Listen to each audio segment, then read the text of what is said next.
Hey, everybody, welcome to another edition of the Daily Dealer Live podcast. I'm your host, Sam Dark, and back hosting with me today is the great Yuli DiMartino. Yuli, welcome back. Thank you. All right, ladies and gentlemen, everybody watching today, what do we have for you on tap? Well, our loyal audience this Monday morning, well, the best of automotive content and info anywhere, period. Try us. Coming up today, we've got a 30-year Chevy dealer, vet turned consultant here to talk about a couple trends in automotive this month. Plus, we've got Doug Horner with Benzs Bowties. Yuli, you and he got into, threw out a couple comments last show, a couple heated comments. And today he's back to answer those, have a great conversation about all things Benzs Bowties. And it's going to be exciting. So a little bit of drama on the Daily Dealer Live today coming up. But first, Yuli, let's dive into automotive headlines this Monday morning. So breaking news this morning over the weekend, Cox's Manheim Index is reporting wholesale used car values slipped 1.4% in May. This decline is the first full month decline after tariff-driven speculation resulted in a surge in March and April. Still, values remain elevated, about 4% higher than this time last year. Luxury and SUV segments continue to lead these year-over-year gains.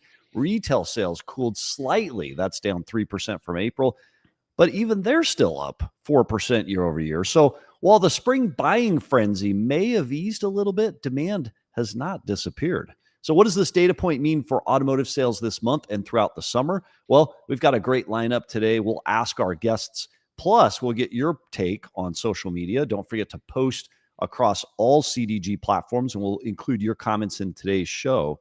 Next up this morning in the news, a new change-up study found that 84% of recent car buyers said visiting the dealership directly influenced their purchase, especially younger shoppers who often came in undecided. Test drives continue to be the most influential part of the experience, with more buyers now calling them essential to making a final decision. And the dealership environment itself carries real weight. Shoppers are turned off by poor presentation, while a well-designed showroom, a clean one at that, I would say, can significantly boost brand perception. Beyond the sales, service visits are shaping up long-term relationships. A positive experience can build loyalty, but one bad one is often enough to push future customers away. But it's also worth noting the study focused solely on traditional franchise models, so it highlights what matters within the standard dealership experience, not a comparison with direct-to-consumer models like Tesla. And finally up this morning, we all know about Ford's recent employee pricing for everyone. Stellantis and some of the other OEMs have done it from time to spur pricing. Well, one dealership in Albertville, Alabama would say, to quote a song, I think it's Shania Twain, "That don't impress me much." Taylor Bentley Connor and her husband John say they've been beating those prices for over a decade. Their store, Howard Bentley Buick GMC in Albertville, Alabama, claims to save customers an average of 5% off traditional pricing. It's not a flash sale or a limited time offer, they say. It's the foundation of how they do business, and it's helped make them one of the top GMC dealers in the country. The strategy started out of necessity 11 years ago. They needed more trucks from GM, but their market area didn't allow for that. But to earn more allocation, they had to move more metal, turn and earn, and convince customers to travel to a town most had never heard of. So they went all in on this pricing model, doubled down on customer experience, from free delivery up to 225 miles away to a national digital presence. They built a model that's fast-moving, referral-driven, and focused on lifetime value. It's not easy. The logistics are tough, but the margins are thin. But for Taylor and John, it works. So how does it work? And is it truly different than a lot of the other offerings that are out there in the current marketplace? We would say, come join the show. Bring your experience to the Daily Dealer Live. Come on a future episode and let's see what you're doing out there. So interesting. And that's a wrap on today's news this Monday, Yuli. Very interesting indeed. 225 miles is not a small circle to deliver a vehicle. That's no. And that defies what, some of the folks we've had on this show would say, particularly fixed ops experts who are saying we want to focus on retention and we're only going to sell into our own market, right? So everybody's kind of got their own strategy in today's marketplace, which I think is interesting. But Yeah. In the fastest moving show in all of automotive, the most action packed, information infused show in automotive, Daily Dealer Live, we're going to dive straight into our first interview this morning. So, welcome to the show, Todd Caputo, president at Todd Caputo Consulting. Todd, hey guys, welcome to the show. nice to see you. How are you? You know, Todd, we asked you, did you catch it? Referring to the fish behind your head. Nobody can miss that. Well, no, I definitely don't catch fish. That's for sure. But it looks Okay, pretty good. cool on that wall, doesn't it? It does look pretty cool. It's a good Absolutely. background. Yeah. So, listen, you were You a guys messed up Chevy. my name at the bottom. It's Todd Caputo joins the show. We got to fix that, but that's no big deal. Todd. Hey, to our editors, let's fix the Shame graphic. on you. Thank That's you, okay. Todd. Thank Absolutely. you, Todd. Thanks for having So, me Todd, on, you guys. we're pumped to have you here. We appreciate you spending some time with us. Your journey in automotive is fascinating. And before we talk about your 30 years as a Chevy dealer, and then you sold to Sonic, and now you're in the consulting gig. Before we go there, how from your consulting perch is biz? What are you seeing out there in today's market this June of 2025? How's business look like in automotive? It's strong. I think it's really strong. You guys are dealers, I'm assuming your business is pretty good too. Anybody who's going after it is out there getting the business. I think that if you're if you're a CDJR store, you're having a little bit of a struggle. Maybe a Nissan store, you have a little bit of a struggle. But overall, I think business is really, really solid. I think it's good. Everybody I talk to says it's strong. Used car retail strong. The used car wholesale market's still very strong. It's a good market. Yeah. So you're in consulting. Yep. Tell us a little bit about your consulting role and the service that you offer to dealers. What do you do in the world today? So, I work with probably a handful of dealers across the country, some single point stores, also some large groups. Also do some consulting for vendors in automotive too, to help them understand dealers better, which is sometimes a need that they have for sure. And also has some strategic advisory roles in some automotive technology companies as well. And I also do some investing in automotive technology companies. So that's what keeps me busy. I can't. I do some wholesale as well. I still wholesale cars. I can't get it out of my blood. You can't get out of the car business No. once you're in it, fair, right? So No, fair. I was born and raised in it, so it's never going to get out of me. So nearly 30 years as an owner operator, what pushed you to take the jump from that to sale? Sonic obviously came knocking. Yeah. What pushed you to sell at that point? I think it was a lot of timing, right? It was it was during COVID, and Sonic had a need to have a footprint in the Northeast part of the United States, and our business models really complemented each other quite a bit, and it was a good fit. So, I was fortunate enough to sell to them, but also to work for them for a couple of years as a director at Echo Park, which is their standalone used car stores. And I learned a lot. I never got a master's in college, but I believe I got my master's working at Sonic with a publicly traded company. It was a great experience, and they were really good to work with, and I learned a lot about how to do business really at scale. Yeah. I presume the purchase, because you had a Chevy store and a very large used car operation. Yeah, I had several used car stores. Okay. So I'd imagine the purchase price was pretty significant. You could have walked away and retired. Why didn't you? I can't get it out of my blood. There's a reality to that. My wife reminds me of the same thing. Like, we're on vacation at the beach right now, and I'm talking to you guys. So there you go. Yeah. I can't. Yeah. I can't get it out of my blood. Yeah.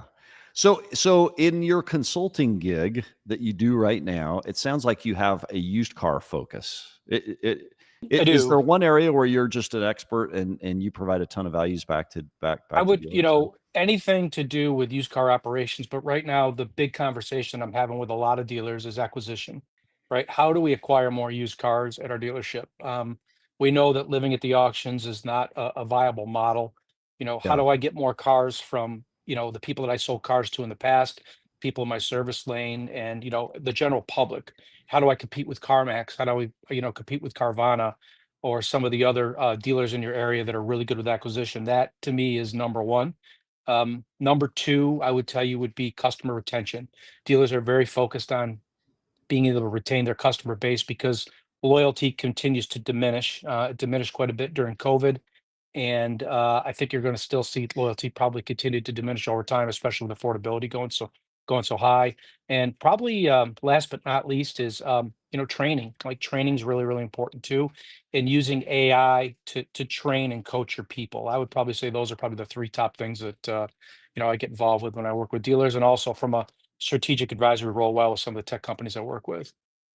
So what are your top tips to acquiring vehicles in this market, June 2025? We saw on the Yeah. Manheim Index a little bit of a decline in the wholesale value, but not enough to get excited about, I can't imagine. The phrase "always be selling" is good, and "always be closing" is good, but "always be Yeah, buying" is probably second. You got to have a mindset and a culture in your dealership of always acquiring cars, whenever, however, from whoever. Every employee in your dealership, in my opinion, should be compensated.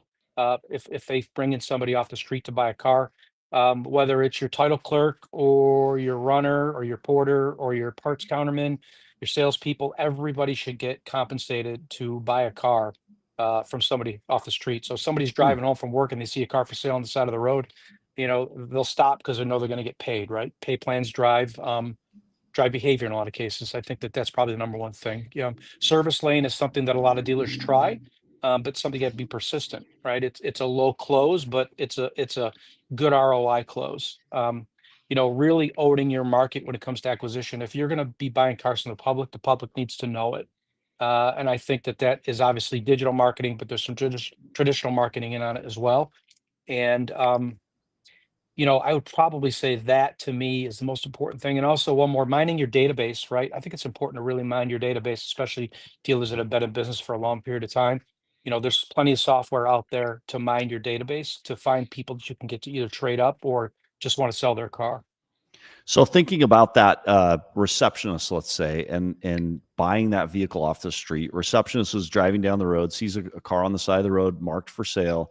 She makes the contact. She passes it along to a used car manager. What does that spiff look like? What would you recommend I you mean, spiff a role some like that? dealers do contests. If some dealers just do a straight commission, I've seen commissions as little as $100 or $200 to an employee, up to like 400 or 500.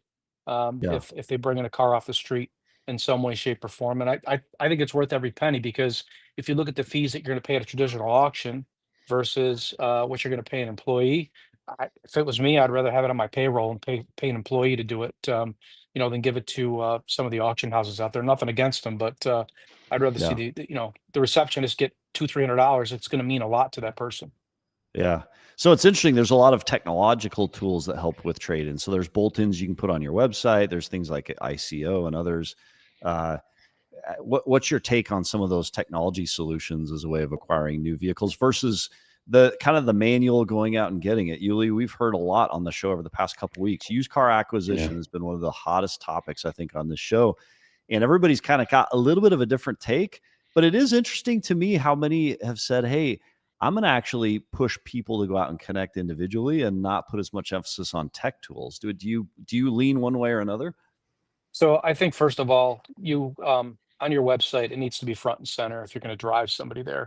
I mean, I Yeah. work with so many dealers, and you go to their homepage and you don't really see, we want to buy your car, or you have it's in the wrong place, or it's not even there at all.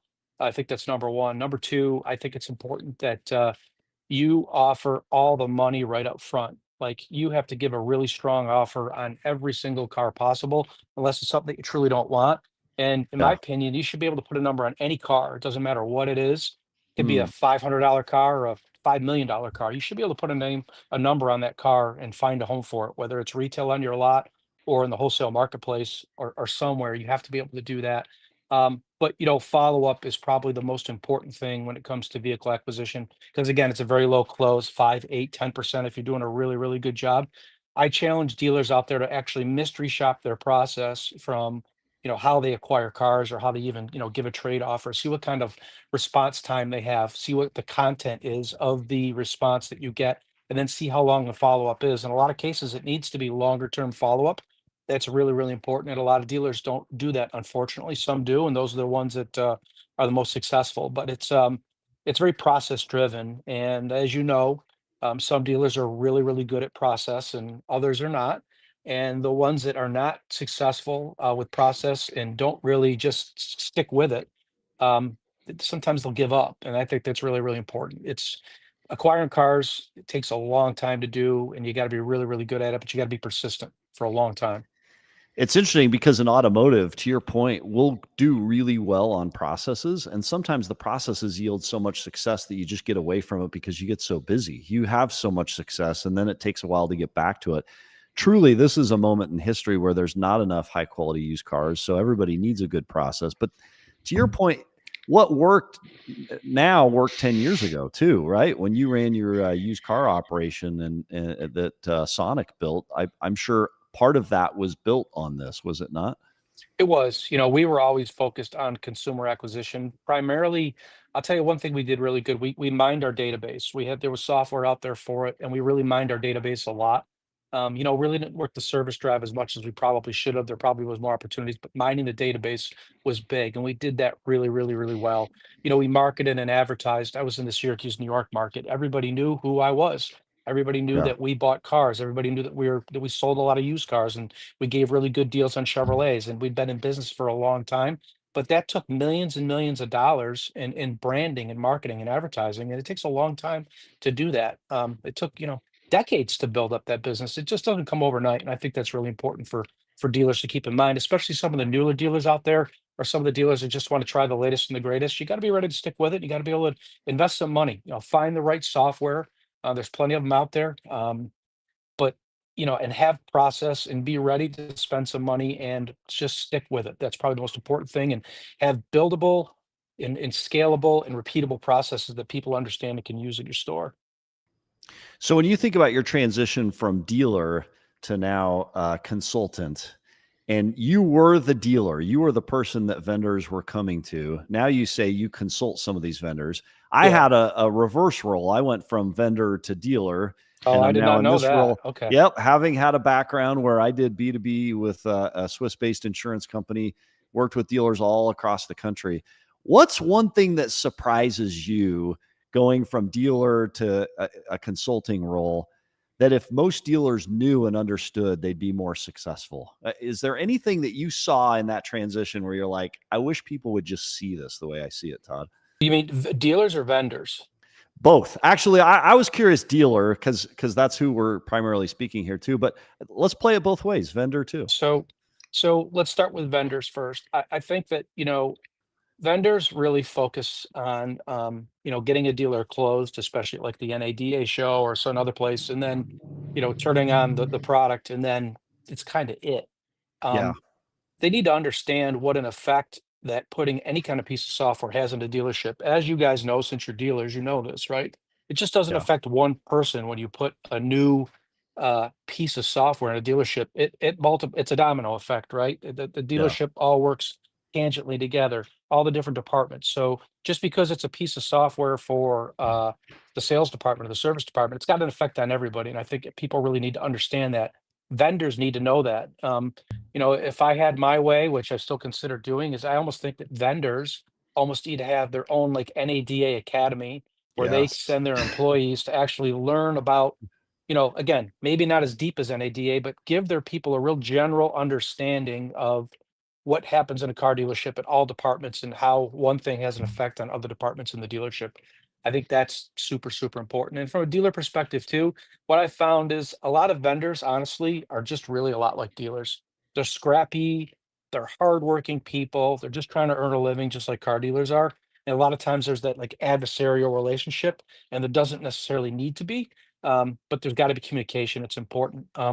No dealer likes a vendor coming in and wasting time bringing in coffee and donuts and just wasting people's yeah. time all day long when you should be selling cars or writing ROs. But I guess having good quality engagements when a dealer, and a vendor meet up, I think is probably really, really important. I Um, agree with and, you. and just I think follow up. in automotive, it's interesting. We are high, we move super fast. We can make decisions super fast.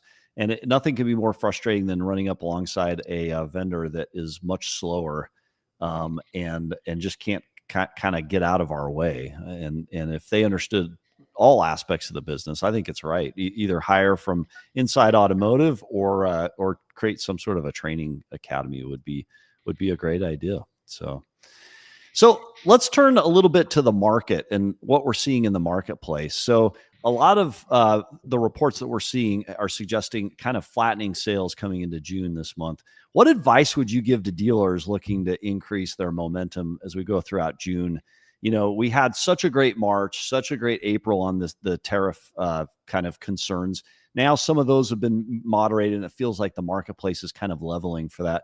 What advice do you give to anybody looking to amp up their sales this month? What are you seeing out So there? I always think, geez, what would I be doing if I still own stores? Yeah. Number one, long-term lead follow-up. How we doing follow up with our long-term leads? Are you using AI to do it? Are you using a BDC, or you're just using your people to do it? What's the long-term lead follow-up look like? 'Cause there's probably a lot of people out there that filled out a form or picked up the phone and called that probably still haven't bought a car. Yeah. So I think that that's number one. Number two, get into your database, right? Your database is a gold mine. It really is. And I think that, use software, or even just if you want to, just get a list together of everybody that you sold a car to 2 years ago, 3 years ago, 5 years ago, right? Let's pick up the phone and give them a call. I mean, an email blast is kind of archaic, but it does still work.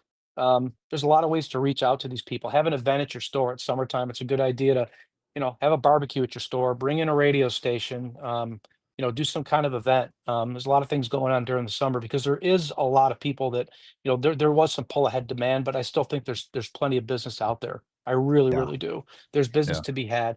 Another thing too, for salespeople, if you're a salesperson watching this, I'd be ask your manager for some orphan owners, right? There's a lot of turnover in industry, as we all know, and there's a lot of owners out there that haven't heard from their salesperson in a while, maybe because they don't work there anymore. So it's a perfect reason to pick up the phone, call somebody, introduce yourself, and find out what's going on in their life, and find out what's going on with their vehicle or vehicles, and see if they know anybody looking to buy or lease a car.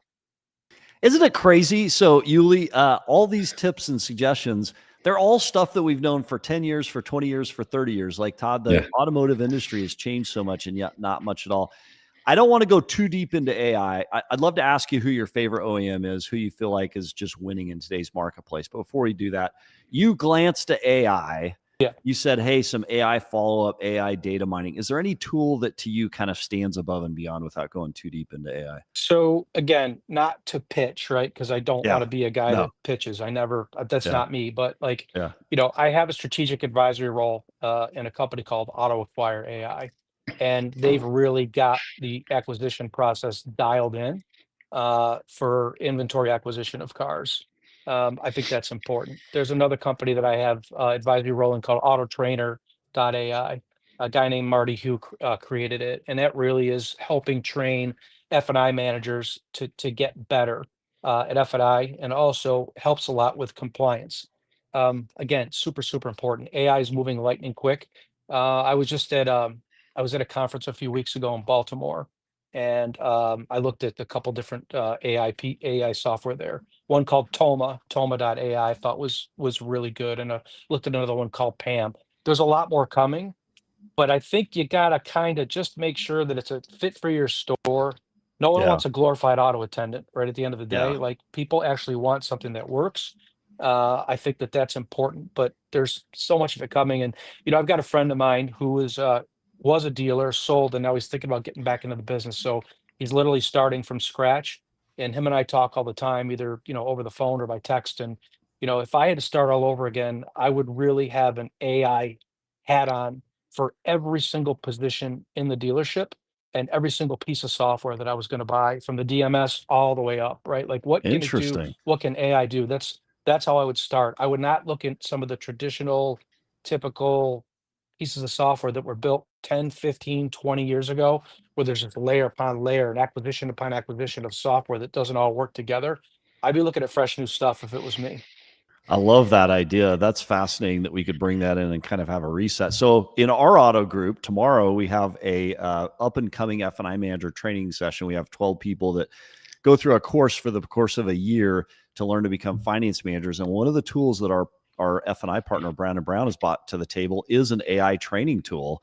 And you actually have a conversation with this tool and you train with it. So you'll give an objection. It'll voice you back a way to overcome the objection.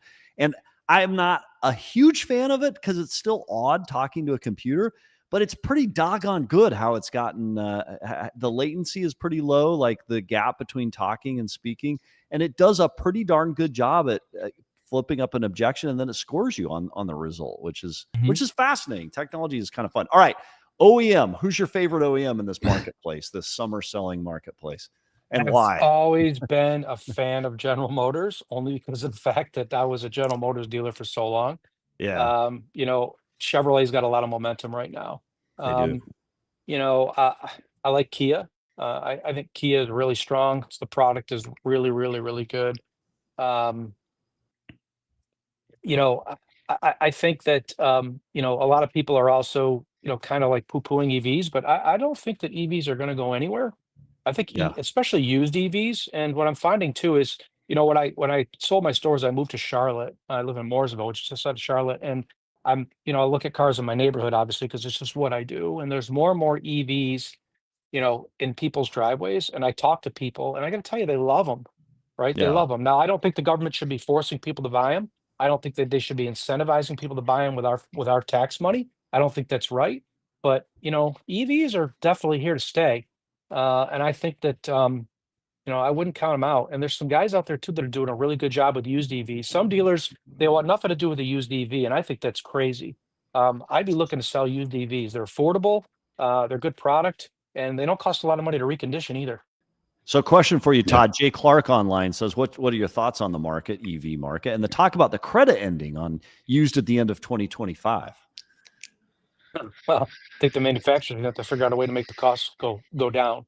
They're gonna Yeah, have to continue to subsidize it themselves rather than having taxpayers do it if they want to put more of those cars on the street. They're not going to be forced to do it because the administration now is not mandating EVs like they just shot down that California rule. I think was it like a week or two ago. yeah, So I don't yes, think Mhm. there's as much pressure. There's not as much pressure on the OEMs, which I think is a good thing.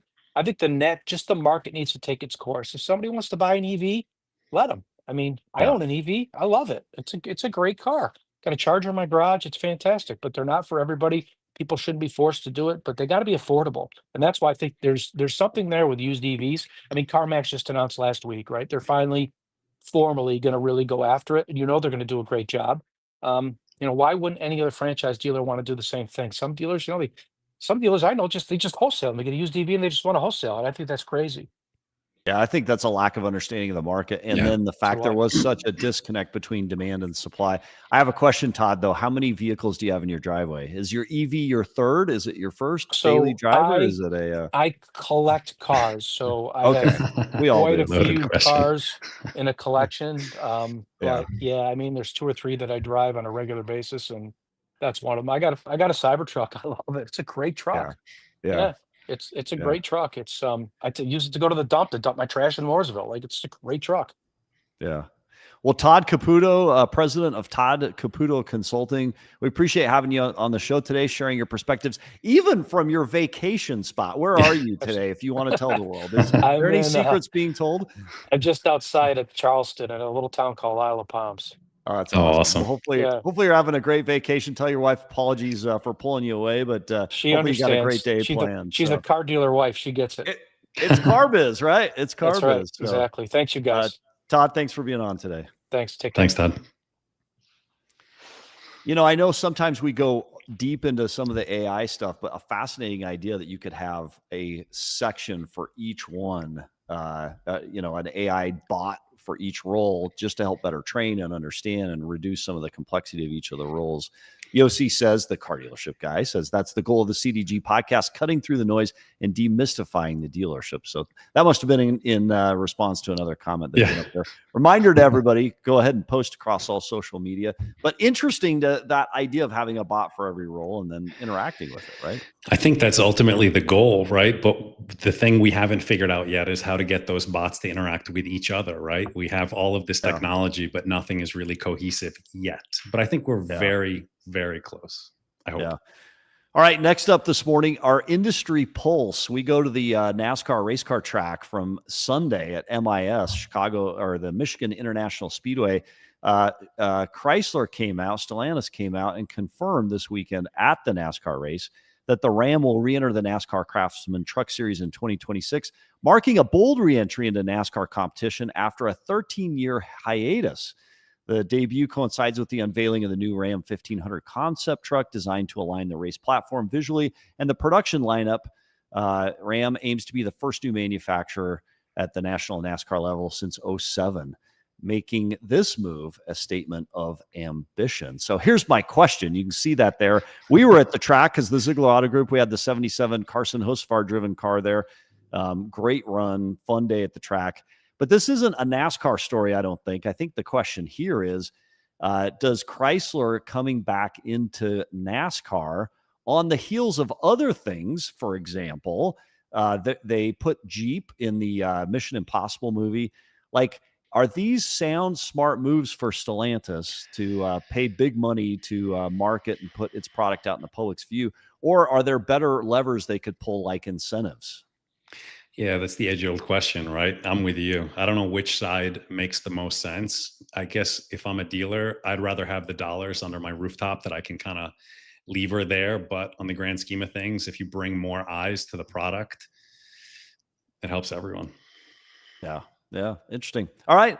Well, speaking of, we go from MIS, or Michigan International Speedway, across the pond to our next guest, president of the Chicago Automobile Trade Association. Joining us is Jen Morand. Jen, welcome to the show. Thanks for having me. Great to be We're here. excited to have you here. All right, we're going to start with our signature question, Jen. How's business in the Chicagoland from your perspective as the ATAE there at the CATA?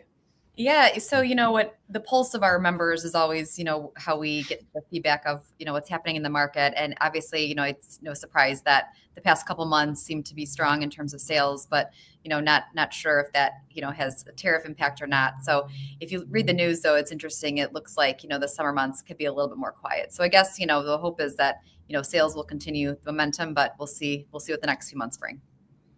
So, Jen, tell us a little bit about your role there at the CATA. What do you do, and how is the CATA different from a lot of the other trade associations that are in every state? So most states have an automobile trade association that lobbies on its behalf, but CATA is a little different. Jen, tell us about your role in CATA.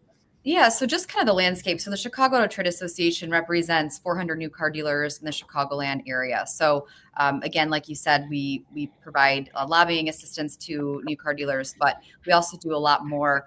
We have, legal advice, legal counsel, just on staff as being a part of the membership. But Chicago is unique because you mentioned other markets, so metros and states have the assistance, but we have a very large auto show as well. So we really help to drive awareness and sales for our local new car dealers. Many other associations do produce their own auto shows as well, and they can be a very powerful platform, which we'll talk about here. But it is a great show in Chicago. It's been around for more than a century. So, I know you're from the area, so it's a tradition Yes. in the Chicago market. Every February, it's getting out of the house, shaking off the winter blues, and going to the auto show. Yeah. So in this digital world, with so much transacting online and digitally, how has that impacted auto shows over the years? I do know that's the primary income source for the CATA, right? Is the Chicago show. That's right. It's interesting that you say that. I think a lot of people originally shied away from, this was back more than a decade ago when social media was coming to the forefront, and many show producers were worried that it would, cannibalize their auto show. And in fact, it's just the opposite. And we always say this, and many auto shows do too, that it works hand in hand. So, you're going to the auto show, but you want to share that experience. You want to share that, the latest vehicle debuts or just fun with the family. And so we really feel that digital complements the Chicago Auto Show, and many other auto shows are the same exact way.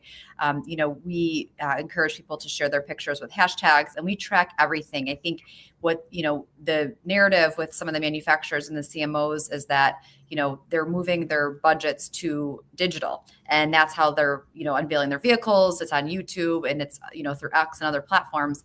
But, that said, it's the in-person plus the digital that really, where the rubber meets the road, to use an auto acronym, I guess, so to speak. And it's truly, we've seen it firsthand, but it's when you combine that in-person experience with the digital component, that's where the manufacturers and the dealers really see that big bump. In fact, you shared a statistic with us that said the AEA found that 46% of attendees visit a dealership within a month of attending an auto show.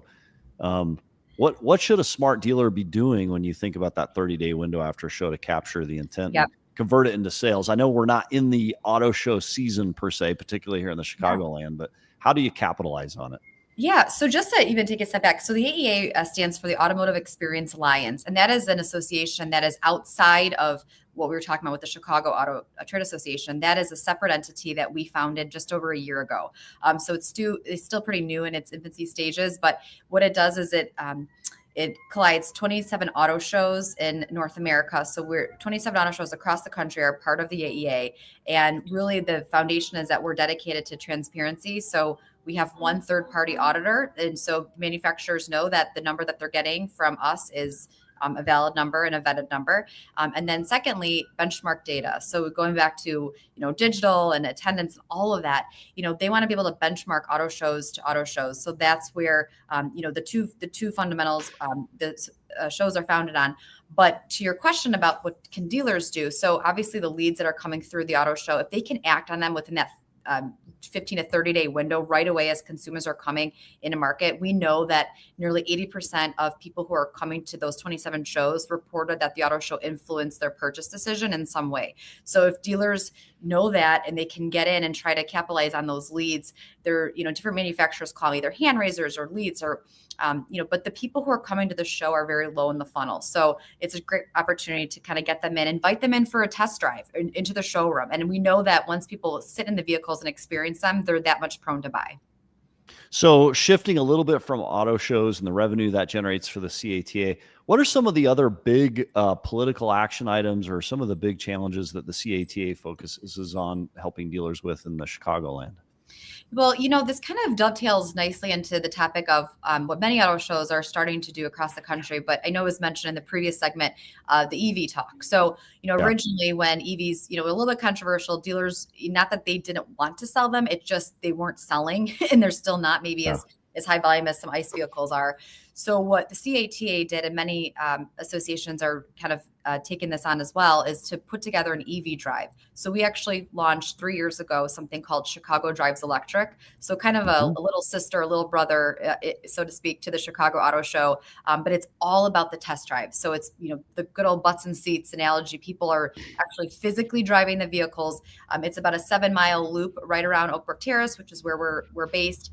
And we found that really moves the needle. And interestingly, people who are coming to that event were more low in the funnel than people that were coming to the auto show, for example. So it's a great opportunity for brands if people are on the fence to experience. And, I anecdotally talked to someone who was interested in the Audi e-tron that was at our event last year, but they got into a Kia and it was just a complete, interaction that just showed that once you're able to kind of get back to back vehicles, that your purchase decision could be swayed. And it was interesting, coming from more of a luxury brand Audi to Kia, but they fell in love with it. And so that's just to kind of show, but we also invited local legislators out to show that dealers are behind the EV movement. They're not opposed to selling them. It's, they always tell us they'll sell what the market demands. And so that's really our message to the legislators is they'll sell anything that, that the consumers want. And really they're the first touch point for consumers to ask those questions and to get educated on if they are interested in an EV or even hybrid, for that matter. So Jen, when you think from your perspective in the CATA, how would you rate the infrastructure in the Chicagoland for EVs, like in terms of charging stations and the ability to support EV vehicles for the general population in Chicago? Yeah, Chicago is obviously one of the larger cities that are more advanced. But if you look at some of those rural areas, and that's just the issue, is it's the infrastructure is just not there across the country. So even if you live in Chicago and you're trying to travel across, the country, the infrastructure is just not there.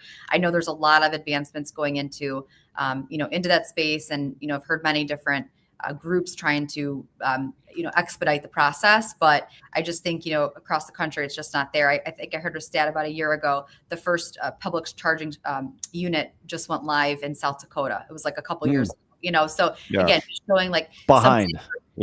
Some states are more advanced than others, and Chicago being a large metro, we do have the luxury of having more of that infrastructure built in here. Yeah. Any other initiatives you're working on at the CATA to help dealers? I think our national audience would be interested to hear what makes auto sales in the Chicagoland or in the state of Illinois different from anywhere else in the country. What from What makes it unique, if it is? Well, I don't. yeah, I mean, we're constantly fighting. I mean, Illinois is unique, and this spring session just concluded, so there was a lot that kind of didn't happen or happen, so we're constantly monitoring all of that.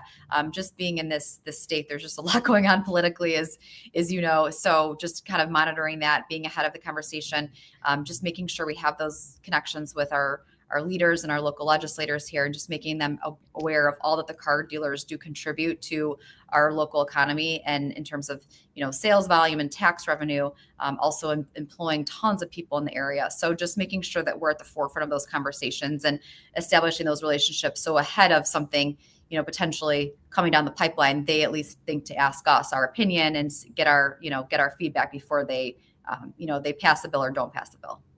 Yeah. Is there anything currently that you're advocating for, asking dealers to get behind and support in terms of those legislation initiatives?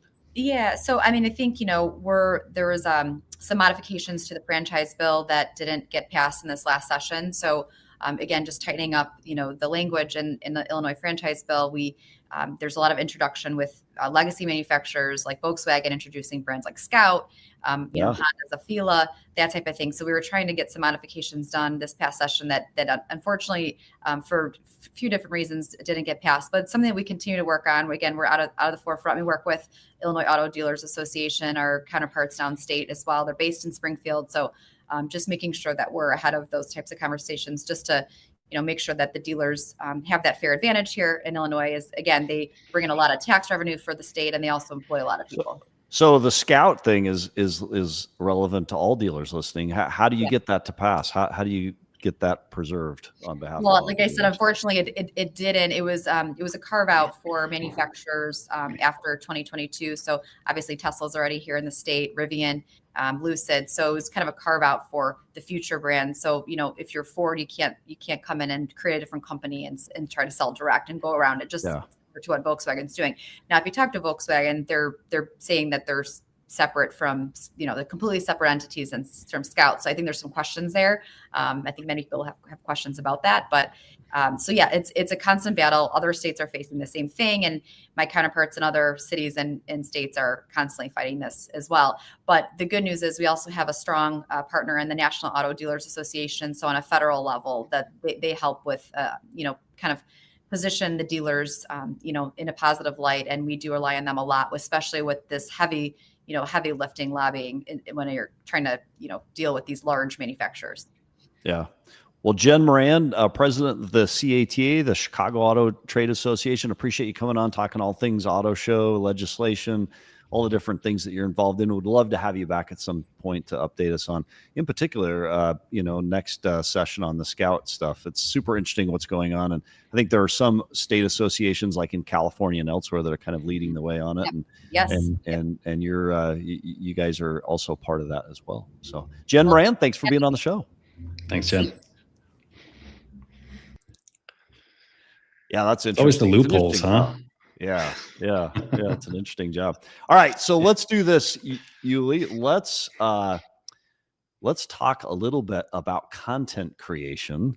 So let's go into our ad piece. So this episode of the Daily Dealer Live is brought to you by Nomad Content Studio. Many dealerships are still getting social media completely wrong. Either they're ignoring it, post inventory photos, or hand it off to someone on staff with zero strategy. Meanwhile, the dealership down the street is racking up millions of views and turning those views into real car dealers. So that's where Nomad Content Studio comes in. They're the team behind dealers you actually see online. Their system trains a videographer, tells you exactly what, who, and how to film, then storyboards, clips the raw footage, and posts content daily across all social media platforms. They're the same team behind names like George Saliba, Benzs Bowties, and EV Auto, dealers who've built national brands and sold more cars in the process. And by the way, before the car dealership guy, Yossi, found Omar and the crew at Nomad Content Studio, the Ziegler Auto Group used them. And so if you go onto our social media and you see the stuff that we clip up as part of the podcast and other content that we put out there into the world, just to tell people about us as an auto group, that's all the work of Nomad Content Studio and the team there with Omar. So that's an easy one to endorse and an easy one to share. So we appreciate them sponsoring the podcast episode today. So.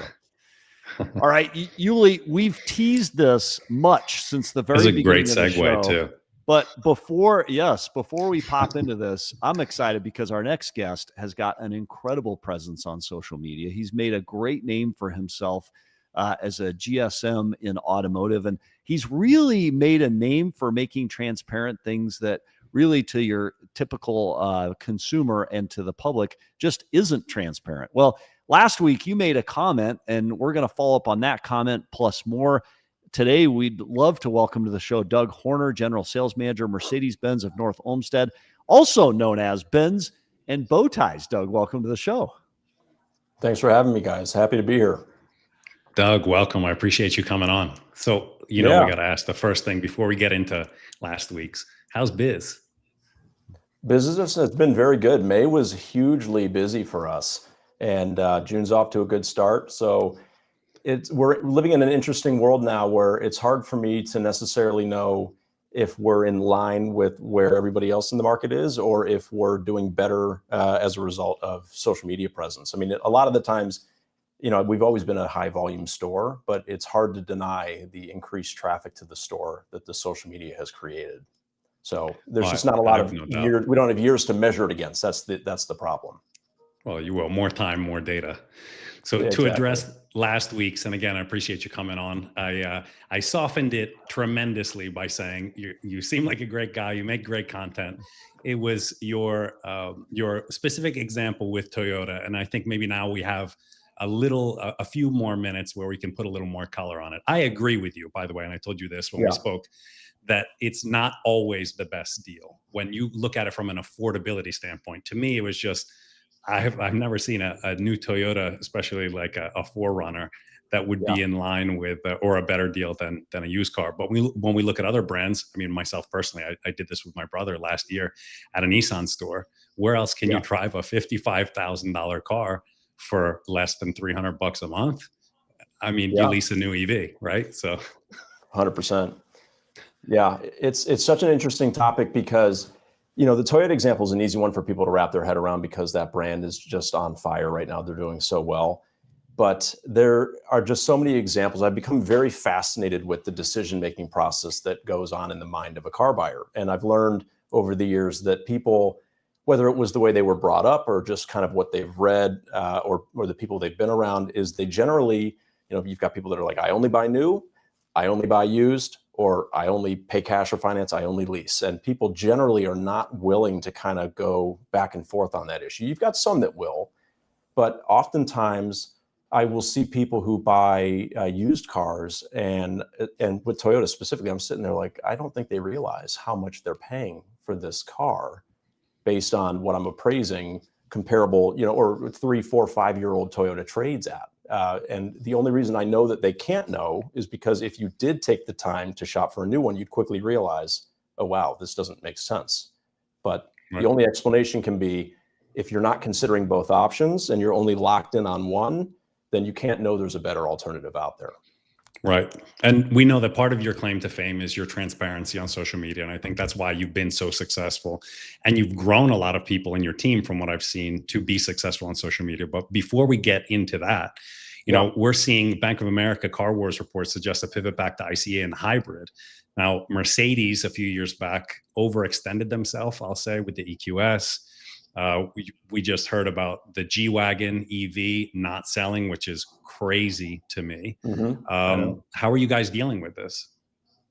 With the G-Wagon specifically, or just kind of with the direction with the of shifts in market?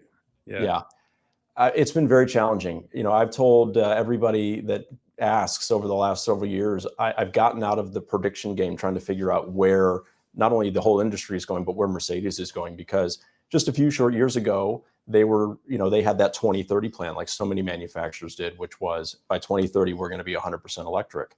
And as it was explained to me, we have conversations with the brand, and, they've explained it in a way that I respect, which is, the decisions that are made in automotive trail by several years. So the things that you see come to light today were decided on a long, long time ago.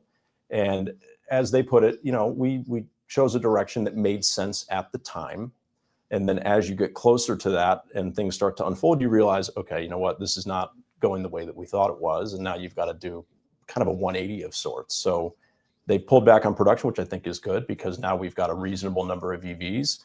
But the G-Wagon has definitely been, it hurts my heart to see them struggling, especially when the people who have bought them really love them. I'd heard you said that you have a customer that it's his favorite car, right? I mean, I loved my G-Wagon, and I mean that motor and the way that it sounds with the side exit exhaust. I mean, there's nothing like that driving around. No. But is that a testament to just how anti-EV certain people can be if the G-Wagon of all things is sitting idle? Are you guys having that same experience on the lot? Yeah, we've sold a good number of them, but we took on extra allocations that other dealers didn't want because they, were having trouble. And now some of them have, started to kind of pile up a little bit, at least more than we're used to seeing. And so, yeah, it's just, I think that you really are reaching that point where if you look at every other EV in the marketplace, they are sold on the back of huge, huge, huge incentives and lease payments that just are, I think, frankly, ridiculous for, $130,000 cars that you're leasing for under $1,000 a month with no money out of pocket. That Sure. At that point, who wouldn't consider it, right? Right. But with the G-Wagon, it's still a G-Wagon that doesn't have incentives outside of that $7,500 lease cash, and it is a wildly expensive truck. So yeah, it's no matter, it's going to be expensive without thousands and thousands of dollars of help. Now, what are you guys doing to get into the social media side? We have a poll that we did recently, and hopefully they can pull up the graphic while we're talking about this. The CDG community was telling us basically that still at this point, 46% of people are saying that social media is absolutely essential, which means that 54% it's either not important or not on their radar. So it was 32% said it was helpful, but not a game changer. And 22% said not on my radar at all. I think you are a testament to it is wildly successful. Do you have that tied into pay plans? And what are you doing to cultivate that atmosphere under your rooftop? Yeah, so we haven't gone that far. And I think that it's always a delicate balance, right? Because there's always the fear that people might take it too far, it might become consuming, but I think it's hard to deny how impactful it is. And I think most people that are either, I don't want to say in denial, but people that say that it's helpful but not a game changer or not on my radar at all, I think a lot of these people do understand that there is value there, but they might think, it's just, is it really worth the work, or am I going to get the results that other people have gotten? I'm here to tell you that we all are consuming social media all day long, every day. That's just some more than others, of course, but that's how people spend their time now, their free time. And so I don't remember who said it, but I heard somebody say, look, if everyone is doing this all day long, then that's where we need to be. Sure. Right. Because if we're not there, then they're not going to know about us. That's just the reality of it. And I think the approach that you took is the approach to take with social media. I think I'm going to venture a guess that those people that say it's not on their radar, it's not important, are thinking in social media of the terms of, hey, post a video of that car out front and ask someone to come in and buy it. That's a waste of energy, right? I mean, what you're doing is highbrow, it's transparent, it's building trust with the local community and outside of the local community. How are you fostering that with your salespeople? Because I believe you have a couple people under you that have adopted it in the same way you have. Yeah, we've had a few that really took it seriously. Some that tried it and maybe didn't follow through on it entirely. I mean, because it is a lot of work to do it, I think, in the organic and truly best way, which is, you're filming your life, so to speak. You're showing people what you're doing, what goes on behind the scenes, answering questions. And, it works. And so we encourage it. We don't require it. I'm sure that because I do it, it's become such a part of my routine that the rest of the team probably feels like they don't have to do it now because the phone rings all day long and says, hey, and what I love is that they kind of attribute it to the store. They're like, hey, I watch your guys' videos online, right? They're generally referring to the videos that I'm making, but I do it because I know that it's going to bring people here. So I think the sales team is very much enjoying the fruits of my labor, but obviously they're the ones that are on the front lines and helping me to put deals together for these people that are calling in. So Doug, as your presence has become bigger and your reach has expanded, and you've become more well-known in this space. Do you have any stories of like, I think most car dealers are super anxious when they hear about this. They're like, hey, what if he says something wrong? What if he makes an offer that's not in line with all the different advertising laws or the OEM rules, or, you know, he makes someone like, do you have any crazy story of something that was said amiss and how you had to go fix it later as you've expanded your reach? It's happened just a couple times. I mean, my favorite example, the most famous example, was last year. Mercedes-Benz mistakenly started advertising that the C63 was going to get the $7,500 lease cash. Yeah. And it came out in the program guide. It was on mbusa.com. And so overnight, they had introduced kind of a little bit of an incentive plus this lease cash. And so I do this video that I'm like, hey, look, C63 leases just got like $300 a month better overnight.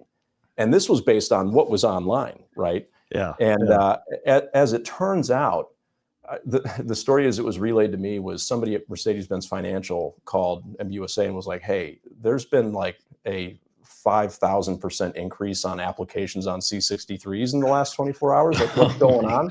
It's Doug. So, yeah, right. They looked at the program guide and they realized that it had been a mistake because the C63's battery wasn't actually big enough to qualify it for that federal tax credit.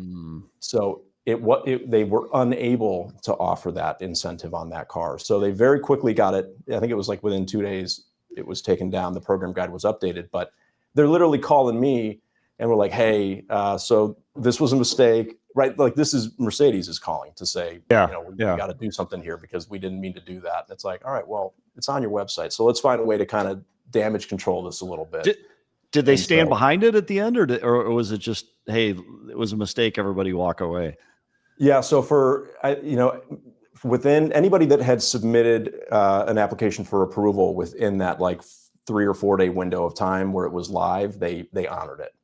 Wow. So, but yeah, it was it just was because I'm getting calls. They're like, hey, you got to take that video down. And I'm like, what video? And they're like, well, you're talking, we made a mistake. And so we found a way to just say, hey, you know what? Here's why it doesn't qualify. And they did the right thing. They honored it for a period of time. But it was pretty bizarre to have the manufacturer calling and saying, hey, you uncovered a grave mistake on the program guide. It's a dual-edged sword, really, because it shows your reach and the power that you have within the media sphere, but it also it puts their message out that much faster. Have you ever personally made a mistake? That was an OEM issue before we go to our next comment.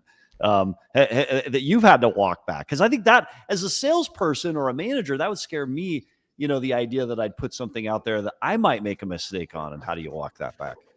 Yeah, for sure. There was a video once where I talked about an incentive that wasn't public knowledge. You know what I mean? It was really just it was kind of a specialized incentive that only the dealers would have access to.